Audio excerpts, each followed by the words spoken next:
Hamdard foundation દ્વારા આયોજિત 5મી ઇજ્તિમાઈ લગ્નમાં આવેલા તમામ મહાનુભાવો ઉપસ્થિત રહી નવા યુગલોને આશીર્વાદ આપી નવા જીવનની શરૂઆત કરાવી હતી।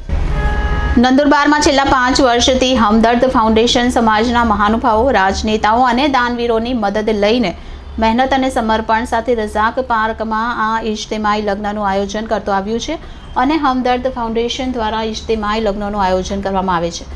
છેલ્લા 5 વર્ષમાં ઇજ્તિમાઈ લગ્નમાં વર અને વર પક્ષ તરફથી નજીવી રકમ લેવામાં આવે છે અને બંને પક્ષ વચ્ચે તરફથી 100 મહેમાનોને જમાડવાની વ્યવસ્થા પણ કરવામાં આવે છે। તમામ નવયુગલોને ઘર વખરીની તમામ નાની મોટી વસ્તુઓ દહેજ તરીકે આપવામાં આવે છે।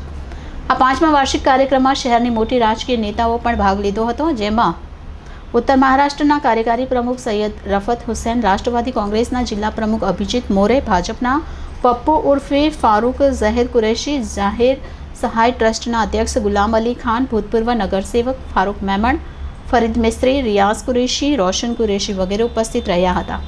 આ કાર્યક્રમનું સંચાલન ડૉક્ટર મતીન શેખ અને ઇસ્તિકબાલ ફાઉન્ડેશનના પ્રમુખ ઇમરાન મોહમ્મદ કાકર, ઉપપ્રમુખ Mujahid Miya, secretary Sikandar Qureshi, joint secretary Sohil Maniyar, Khazib Nadeem Qureshi દ્વારા કરવામાં આવ્યું હતું અને સભ્યોએ મહાનુભાવોને શાલ અને પુષ્પગુચ્છ અર્પણ કરી આવકાર્યા હતા।